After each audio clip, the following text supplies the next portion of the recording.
de la part d'une sage-femme quand même, qui voit des vulves à longueur de journée, qui me dit est-ce que j'ai une malformation, c'est que vraiment il y a un problème de représentation mentale et qu'il faut faire bouger les mentalités.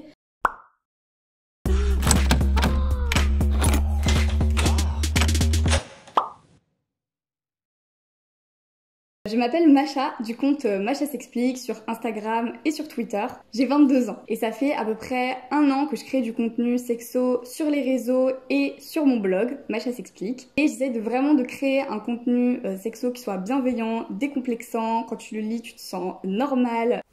Quand j'avais 14 ans, je regardais jamais ma vulve et je me suis changée et j'ai vu ma lèvre qui dépassait et c'était la première fois que je remarquais ça. Donc moi, les seules vulves à 14 ans que j'avais vues dans ma vie, c'était les schémas d'anatomie qu'on a dans le dictionnaire, qui sont hyper normés. C'est des petites vulves toutes mignonnes, d'enfants en fait, presque sans poils, sans lèvres qui dépassent, sans asymétrie. Je me suis rendu compte que ma vulve échappait à ces schémas et que j'avais une lèvre interne qui dépasse et qui était asymétrique vis-à-vis de l'autre. Mon premier réflexe, ça a été de la montrer à ma maman, qui m'a dit « Mon Dieu, je crois que tu as un kyste ou une tumeur ». Le lendemain, je me suis retrouvée à aller chez une sage-femme pour la première fois de ma vie, j'étais toute jeune. Donc elle m'ausculte et elle se pose devant moi, elle met les mains comme ça, elle me regarde et elle me dit « Écoutez, vous avez une malformation ». Et donc elle commence tout un discours hyper culpabilisant en me disant que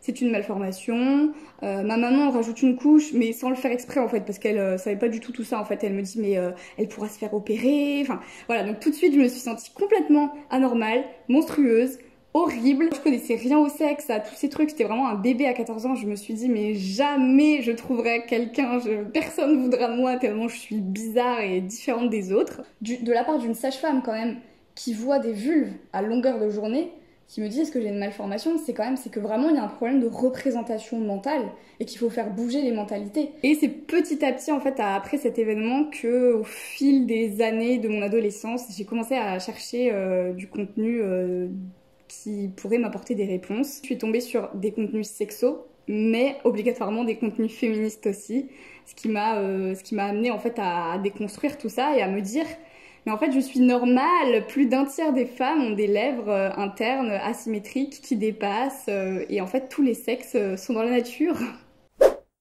En première, donc j'avais à peu près 16 ans, je rencontre la personne qui est mon compagnon actuel.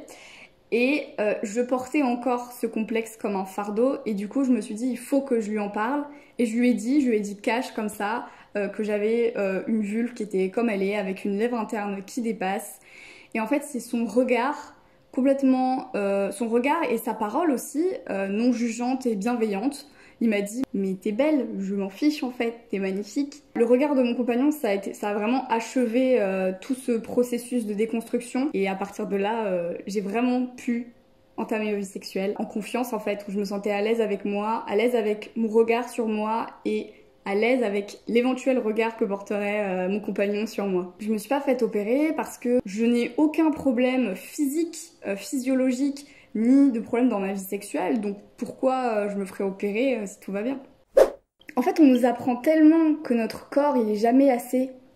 Il est jamais assez mince, assez beau, il rentre jamais assez dans les codes, assez dans les normes, que pouvoir enfin se dire mon corps peut être beau même s'il échappe aux normes. Tu te sens plus à l'aise, tu te sens plus en confiance, et du coup tu oses reprendre ta vie sexuelle en main, tu oses prendre des initiatives, tu oses tout simplement faire des choses pour lesquelles tu te restreignais avant. Entre les crèmes pour s'épiler, le maquillage, le temps de charge mentale aussi hein, qu'on passe à planifier tout ça, à se faire opérer pour faire une nymphoplastie ou n'importe quoi. On passe un temps incroyable pour correspondre à des standards de beauté qui sont minoritaires au final dans la société. Les personnes qui sont dans les magazines en fait n'existe que très peu, sans faire de chirurgie, sans faire des régimes terribles. On se tue lentement pour correspondre à des idéaux complètement inatteignables, sans souffrance. Ça nous fait perdre notre temps, du temps qu'on pourrait investir pour nos projets, pour notre bien-être, pour notre émancipation, pour réfléchir collectivement, pour lire des livres, même juste dormir, se reposer, parce que c'est politique quand on est une femme de se reposer ou de prendre du temps pour soi, parce que depuis qu'on est gamine, on nous apprend qu'on doit s'occuper des autres et pas de nous-mêmes. En faisant tout ce cheminement, en cherchant du contenu alternatif, en tombant sur ces contenus féministes et sexos, ben je me suis dit, waouh, mais moi je savais pas tout ça et je dois pas être la seule. Et c'est difficile de trouver ces contenus. C'est pas du tout accessible, je trouve. Ça commence à l'être, mais ça reste quand même laborieux. Ça m'a complètement motivée. Je me suis dit, mais en fait, il faut que je parle de ça. C'est ça qui me porte. Si moi j'aurais eu autant besoin de moi quand j'étais plus jeune, il faut absolument que je partage cette parole sur Internet et que cette parole, elle soit fun, elle soit ludique, elle soit accessible, elle soit, voilà, qu'on se sente bien en fait avec cette parole.